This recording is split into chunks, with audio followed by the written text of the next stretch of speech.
Uncle Sam presents Wings to Victory.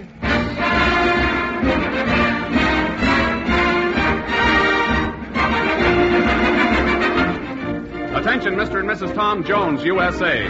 The story of a raid on a hidden Japanese airdrome in Burma and how General Chennault's 14th Air Force flyers in China are carrying on the great tradition of the Flying Tigers.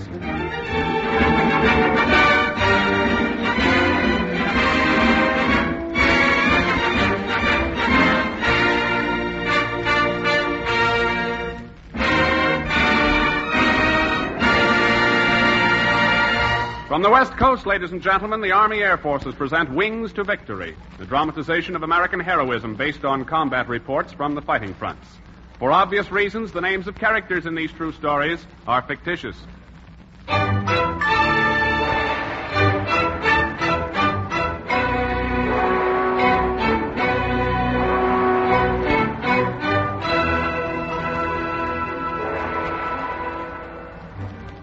China has been fighting the Japanese for 6 years.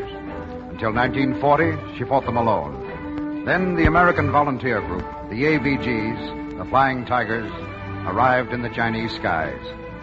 Their deeds are history. Their leader, General Chennault, has taken rank among the great captains of aerial warfare. Now he commands an American Air Force in China. But he and his men still fight against odds.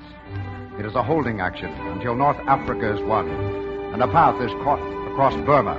The supreme assault on Japan can be mounted. Such strategy requires courage and infinite patience. Well, the 1210th Medium Bomber Squadron had courage aplenty, but patience in war is not an American characteristic. Our flyers have a slam-bang, up and at 'em, kick their ribs in and get it over with crew.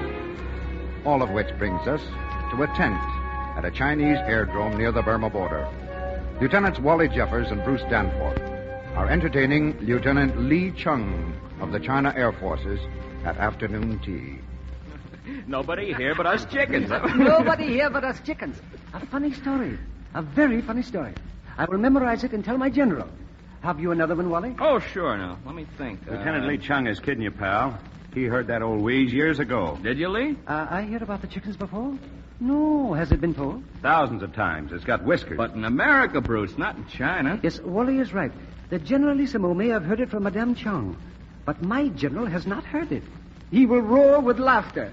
He has the belly for jokes. He'll need it.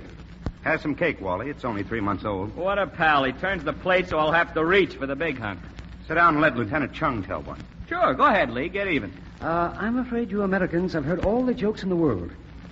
Do you know the one about the madman and the physician? No. How does it go? If I am not boring, Lieutenant Danforth? Not at all. Go ahead, shoot. The story is that Mr. Chu went to the great Dr. Hui Wan Ko and said, "Our mutual friend, Mr. Lin, is quite mad. He thinks he is a duck. Every day he swims in the river and announces that he is going to lay a golden egg. I am in terror. If he prepares to lay a golden egg, it will be so heavy he will drown. So the great Dr. Hui Wan Ko said to Mr. Chu, 'You and Mr. Lin are both crazy. Tell Mr. Lin to lay his golden egg in my garden. It will give me great prestige among the other hens.'" Oh, that's not bad. That's not bad at all. I never heard just that version. Is it an old story in China, Lieutenant? Yes, it dates from the Tang dynasty. I've got the payoff, Lee. After the war, I'll translate Joe Miller into Chinese, and you put all your old ones into English. We'll both make a fortune. It is an interesting idea. I think... Lieutenant Chung. Lieutenant Chung. Yes, Sergeant. A coolie just came in from the trail. He says he's got to see you right away. Thank you, Sergeant. I will come at once. Yes, sir. He can wait long enough for you to finish your tea, can't he? No, they memorize messages, and sometimes they forget if they wait and gossip. Please excuse me. You see, Bruce, it's like in a movie. Sure, Charlie Chan on Burma Frontier. You peddle joke books. I am going to Hollywood after this war. Oh, that Chung guy, what a character. Yeah, I can't dope him out. Well, there's nothing to dope out, Bruce. He's just a happy-go-lucky type, that's all. Yeah, but what's he got to be happy about? Why, plenty. He was a private in the 9th Route Army. He went to military school and studied English, so now he's a senior lieutenant and liaison officer. That's an important job in his league. Why shouldn't he be happy? Well, I can think of a few reasons. Yeah? What? And perhaps in about 10 years, when you're all grown up, if ever, you'll understand why. Ah, sarcasm. Lee's pretty fair at that, too. Only he doesn't pick on me. I've got the guy in my corner. Well, you can have Lieutenant Lee Chung. What right has he got to be wisecracking and laughing? His people are dying of famine by the thousands, and the Japs are killing them by the thousands. Well, I've seen things since we came here that'd make me feel like a heel if I ever laugh again. Well, You've got some excuse, but this is Chung's own country. They're his people. He knows that, but he's been looking at it since he was a kid. Well, nuts to Chung. You're the one I'm really worried about. You think you understand the Chinese. You've read too many highbrow books. All of them wrong. There's nothing mysterious about Chung. He's as simple-minded as I am. Well, he'll get you in trouble one of these days. Serious trouble. Trouble? That's what Lee and I would call just plain chop fooey. Hey, chop fooey. What a phrase. It's sheer genius. I gotta spring that on Lee.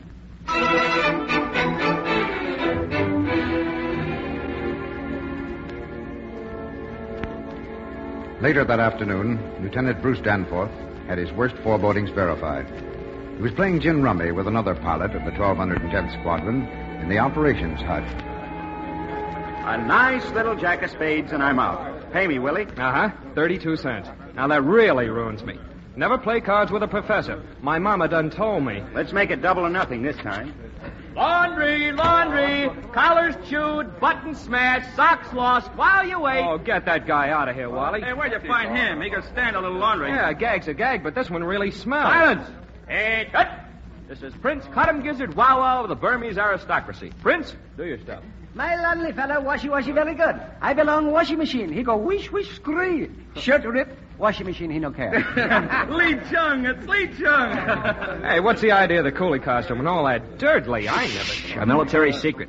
We've got to report to Lieutenant Danforth. Come along, Prince. Hiya, Bruce.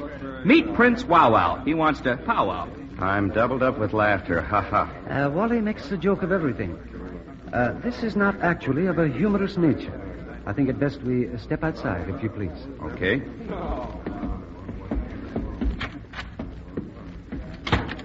Come on, Bruce. Crack a smile. You know, Lee's the funniest sight in China. Hey, pipe the skirt, and the comb in his hair. I like to die with his We have bewildered Bruce? True? True. It is a simple explanation. The Japanese have caught many of our people behind the Salween front. They are dead. They cannot help us anymore in this world. They were part of Lee's warning net, Bruce, so he's got to go over there and see how badly things are gummed up. The skipper wants me to drop him in Burma. Oh, I get it. We are to fly in the scout plane tonight. There is a chance that Wally may be shot down. Major Howard suggests that I explain the map to a reserve pilot. If Wally is shot down, it will be necessary for another to come for me when I have completed my investigation. That is why I'm so anxious for you to have a part in this mission, Bruce. Well, I'm sorry, but the whole idea sounds half-baked to me.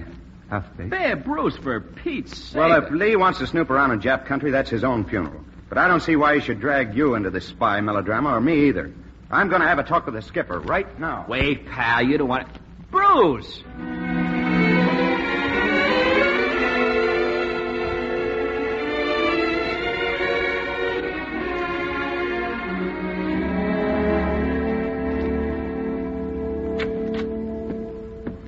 Major Howard?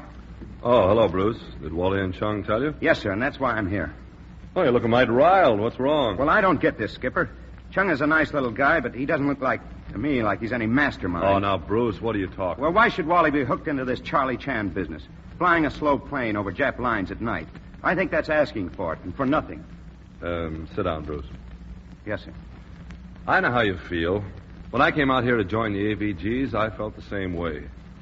It struck me that the Chinese were playing fan-tan and calling it war. Yes, sir. Well, I was wrong. General Chennault finally beat the truth into my thick head. You know the main reason the AVG was such a hot outfit? Good planes and great pilots, sir. No. It was the Chinese intelligence system. Oh, really, sir? Yes. They set up the best air raid warning net that's ever been organized anywhere. We usually had 2 hours' notice of a Jap raid. We knew every move they made. They caught us on the ground just 5 times in 16 months. Pretty good record, wasn't it? Yes, sir, but... But what? Well, Lieutenant Chung strikes me as being totally irresponsible. Well, he isn't. He's one of the smartest young officers in the Chinese army. You'll take the old man's word for that, won't you? Well, of course, sir. Do you know what their warning net actually is? It consists of about 5,000 coolies, scholars, poets, and soldiers, and radio senders strategically placed. Now, if they're caught, they don't get off with just a plain shooting or hanging. The Japs tortured them to death. Yes, sir. Chung got a report this afternoon that the Japs cleaned out his boys in the Saloween area. It means two things. They can raid us here without warning, and they're probably concentrating a lot of planes at a new airdrome. So Chung is going to drop in by parachute. I see, sir. Have I given you a little better slant on Chung? Yes, sir. I'm sorry. I didn't quite realize. Well, get a new slant on all these Chinese, kid.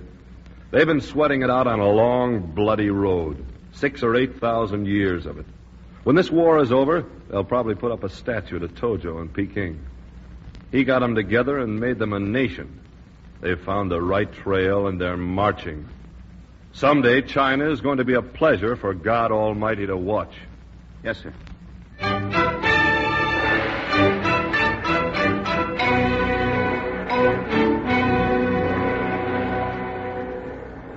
That night, Lieutenant Danforth waited anxiously on the field for Lieutenant Wally Jeffers to return. The Chinese coolies on the night shift were hard at work building the new runway. They sang a monotonous chant as they labored in the glow of an old, tired moon. Good evening, sir. Oh, hello, Sergeant. How's it with you? The same as with you, I guess, Lieutenant.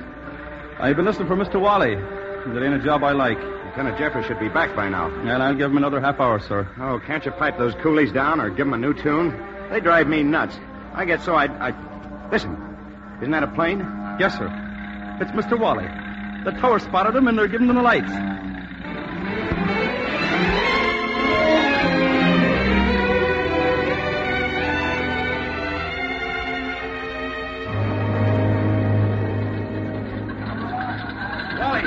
Wally, you okay? Yeah, not a scratch. Thank God. Hey, they put plenty of holes in your ship. You sure you're all right? Yeah, I ran him a little flack, that's all. Hey, Wang Cho, come here. I beg pardon, Mr. Lieutenant Wallace. Ship come chop. Boys run. Okay, but you tell the boys no run toward plane, run away from plane when it lands chop. You savvy? Big go devil wheel cut head off. You savvy? Yes, sir. Zhong, wait, silo milk? Boys say, illustrious Lieutenant Li Chong, he is dead. No. The illustrious Chung is not dead. He make ground with, sky umbrella. He walk away. He come back soon. I savvy. I thank you so much. Come here, dude. All right. Oh, boy, am I a linguist. I talk Hindustani, Australian, and Chinese. Put that on my service record, pal. Why didn't you give Wong a good bawling out? Bawling out? What for? Well, that work gang runs in front of every plane that lands. They act like a lot of jerks. Oh, they only wanted to find out if Lee made his landing. He's their big hero. I still say he's bad medicine for you. For gosh sakes, Brucey, you gone nuts? No, but I've got a hunch.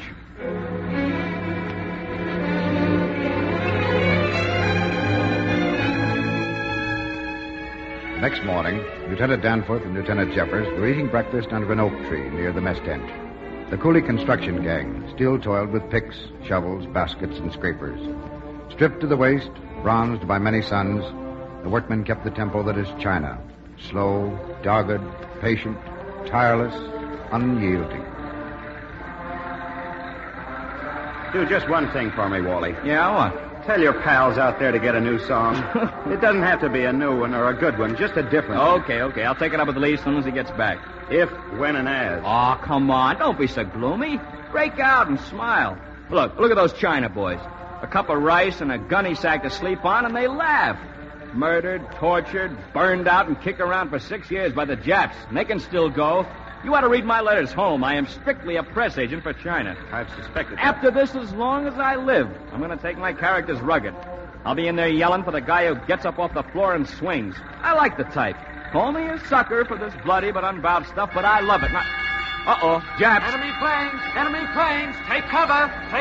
Oh, it's just a practice alert. No, hear him? Lee said they might sneak in on us. I'm convinced. Come on, take a dive for that trench. I'm right with you, pal. Gangway. They're keeping high. Maybe it's only a look-see. No, they're going to bomb us. Hey, Bruce, look at those coolies working on the field. Oh, the jerks, they're going to get hit. Hey, Wang Cho! I can't hear me. I'll have to go. You stay here. Don't be a fool. Let go of me, Bruce. Don't get hurt. Hey, Wang Cho! Air raid! Get your boys into a trench. Chop! Hurry! Wally, come back here. Come back, Wally.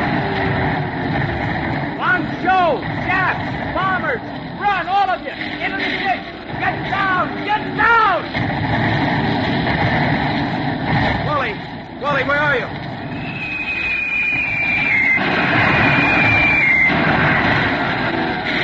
Oh, my God. Oh, my God, they killed him. Wally! Wally!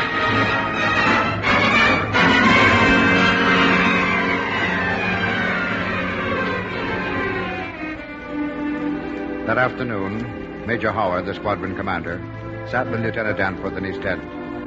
They had packed Wally Jeffers' belongings in his footlocker. Padlocked and addressed to Mr. and Mrs. Wallace Jeffers, Sr., USA, the pattern iron box rested beside an empty cot. Lieutenant Danforth was trying not to look at it. That's not much use staying here, Bruce. Let's go over and talk to the gang a while, huh? Oh, I don't want to talk to anyone, sir. Shall I clear out? No, sir. If he'd just gotten it in action, if he'd got it fighting, but to throw his life away on a lot of stubborn coolies. I just can't stomach that. It isn't fair. It's a filthy, swinish trick to pull on Wally. You aren't being quite fair either, Bruce. The work crew, well, that was my fault. I kept needling Wong to get the job finished. They thought it'd be dishonorable. Oh, I don't care what they thought. Wally was worth all the... Oh, I'm sorry, sir. But don't hold back on the tears, kid. It helps. I used to be able to... Major Howard. Yes? Lieutenant Lee Chung is here. He'd like to speak to Lieutenant Danforth. Lee Chung? Maybe later, Bruce? Oh, wait, sir. I'll talk to him. Very well. Sergeant, ask Lieutenant Chung to step in. I'll run along, Bruce. You got that letter to write? Yes, sir. And tell him, sir, tell us folks that it was in action, will you, sir? Of course. It was in action. Perhaps I should not intrude, Major? No, it's all right, Lee. I have news for you, sir. In your quarters, later. Right. I'll see you gentlemen later. Well, got any good jokes, Lee? No, I do not seem even to have words. Not the right English words. They tell you how it happened? Yes. Wang Cho and the brothers are overcome with humiliation and remorse. Is that the correct word? Well, that'll do as well as any. They love our friend. In his name, they are going into Burma as soon as their work here is finished. I promised them to announce this to you in a fitting speech. Well, I can do without the speech. Thank you. We are the friends of a brave man. A hero. He was too brave. For the sake of his life here, yes. But why should his family not take comfort in knowing the truth of his death? Are they not a Christian family? Christian? Oh, well, sure. Of course. Then they will know he died with Christ-like generosity. He gave his life for his brothers. You think that'll console them? They have been Christians a long time, all their lives, perhaps. Well, naturally, all of his folks, for generations. I would hesitate to speak for such a family. I became a Christian only 8 years ago. Oh, well, I see now why you... When I read the story of Jesus in my own language for the first time, I was like a man who has discovered the whole world and all of life for himself alone. I felt that I had solved a huge, ugly riddle with a beautiful answer. Well, it's the only answer we have. And the true one, Bruce. The true one. I hope so. But it must be more than a hope to us who have seen our friend die. In my father's house are many mansions. I go to prepare a place for you. It is so. We dishonor our dead comrade if we do not believe that. Yes, sir. Else he threw his life away for nothing. And this is a nightmare, and the sooner we're all done with it, the better. Yes, you have thought about this thing, as all soldiers should, as most of them do. I know you share my faith. No, forgive me. I talk too much. I am a soldier. Please pardon me this unseemly emotion. I'm glad you said it, Lee. Nonetheless, I am overcome with confusion. A soldier must not forget that he is fighting the barbarians. I have failed to be, as Wally says, rugged. Oh, you're rugged, all right. Rugged? Did Wally ever speak so of me? Yes, and the skipper, too. Truly? Not in jest? On the level. I thank them. This gives me courage. And I will need courage. Oh. You going back to Burma? More difficult than that. I found a hidden airfield near the Salween River. Many large Jap bombers, perhaps 200. It is heavily guarded with Zeros and Akak. I had been hesitating to propose a raid to Major Howard. Well, that's silly. He'd love it, and so will I. You, Bruce? No, not this mission. Oh, Wally would despise me if I ducked it. Why, you wouldn't want Wally to despise me.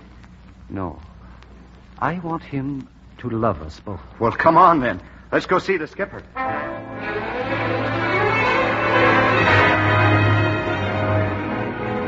The 1210th Squadron took every Billy Mitchell bomber they had on that raid. Major Howard timed his attack to hit the Jap airdrome at dusk. He, with Lieutenant Bruce Danforth as co-pilot, Lieutenant Lee Chung as guide and observer, flew in the leading plane. The three of them discussed the attack.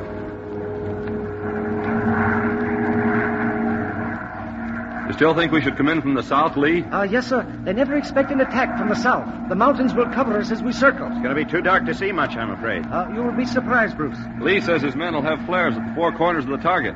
How's that for service? Flares? Why, I thought they got all your boys. They are seldom quite so efficient. Well, it's getting dark. We'll have to pattern the target area. Oh, what's it like from above, Lee? Oh, he doesn't know that. Oh, yes. The English officer who flew me back hid most cleverly in the clouds as we crossed the river. I had several fortunate glimpses. You will see nothing but jungle, Major. They have made hanging gardens to cover the airdrome. Ingenious chaps, these Japanese. Yes, sir. They should go back to living in trees. The jungle is their natural Habitat, pal. Thank you, habitat. And, Major, this is Shinwao Peak. I suggest we turn to a course of 28 true. We are approaching the target. Right. Attention, all pilots. Attention, all pilots. Follow me in echelon, V in V, and spread to cover an area of 1,000 yards. Watch for flares. We're going in now. That is all.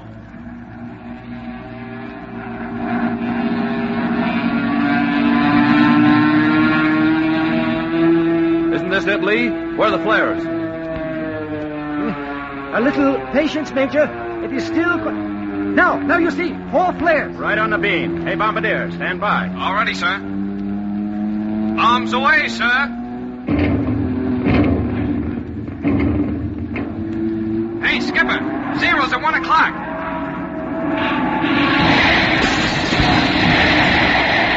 Bruce! Lee, are you okay? Okay, sir. In good health, Major. A bullet went right by my head. Oh, this is beautiful, Lee. Beautiful. My hair's ragged. It's getting pretty hot, Skipper. We going back to straight? What do you say, Lee? Go back on straight, sir. Pour on all the lead we can manage. Okay, you asked for it. All guns, pour it on them.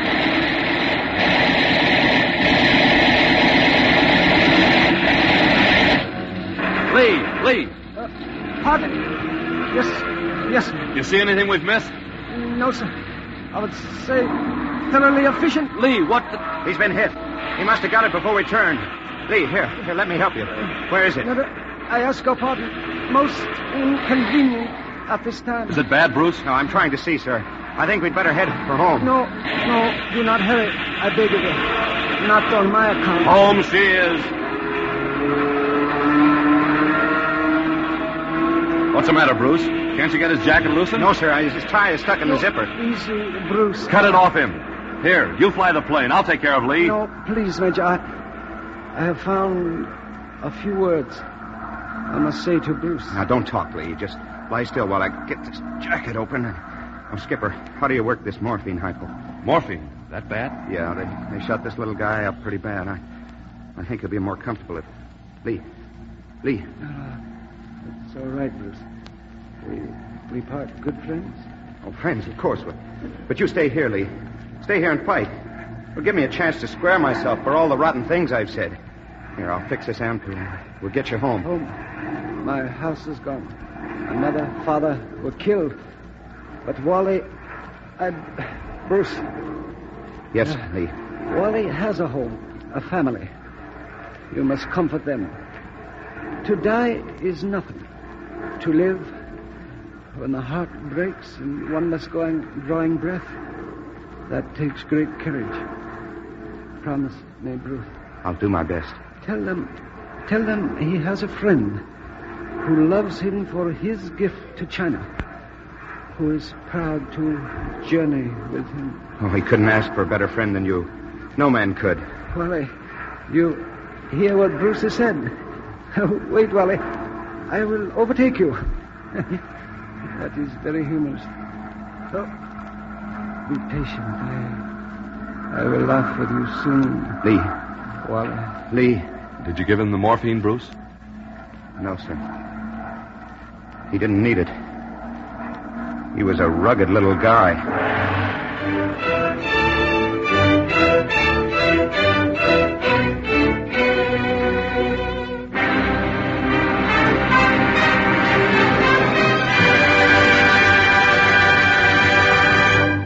We of the Army Air Forces shall never forget that we fight beside valiant brothers. Here's to the Royal Air Force and the lads who flew the Spitfires through that awesome September of 1940. Hitler stood looking toward the white cliffs of Dover until they streamed with German blood, and he turned his haggard face away from world dominion. Here's to the Aussies, the Anzacs, the Canadians. They were rugged men in those days when the Luftwaffe raged boastfully toward Egypt and Suez. Outnumbered, outplaned, but never outfought, they put the icy chill of defeat in Goering's fat heart. Then, from the rubble of their homelands, the Pole, the Norwegian, and the Dutchman rose up to strike the foe. They fought in borrowed aircraft. They fought from strange fields with sorrow and bitterness in their souls. But how they fought. The Germans choked in burning cockpits. The Japs plunged down with broken wings. And once more the tyrant learned that free men can be terrible in war. Nor should the brave story end without a toast to the Russians and Chinese. 3 words: Leningrad, Moscow, Stalingrad. Oh, men of Russia, our enemies will remember them. You sharpened the blizzard stroke with Stormoviks and Yak 1s. 1 million Nazi corpses lie beneath the hammer and the sickle. And now the China Air Force takes wing. Chinese boy, we shall meet you in the sky above Tokyo. Our comrades, our allies, are an inspiration to us and a challenge. So let us fight, that when the victory is won, our comrades will say, these Americans kept faith with us and with freedom's eternal soul.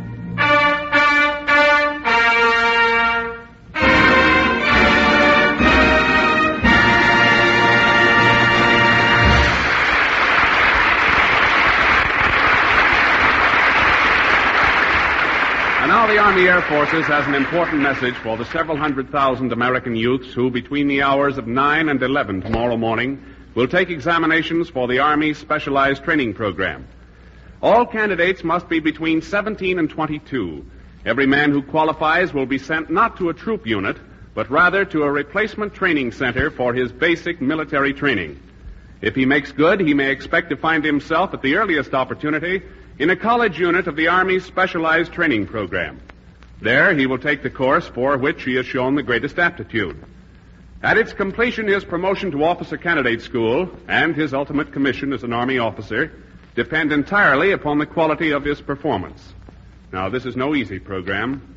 It offers no guarantee of a commission except to those who can qualify. To the young men who have accepted this challenge and who take their examinations tomorrow go the best wishes of the Army Air Forces, of the American people, and of all people engaged in today's great cause of freedom and democracy. You young men are our hope for a better world to come. We salute each one of you.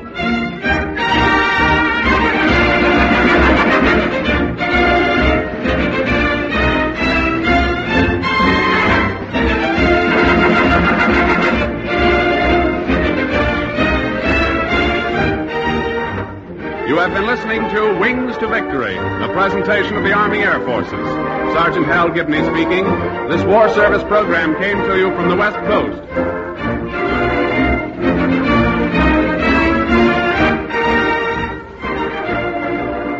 This is the Blue Network.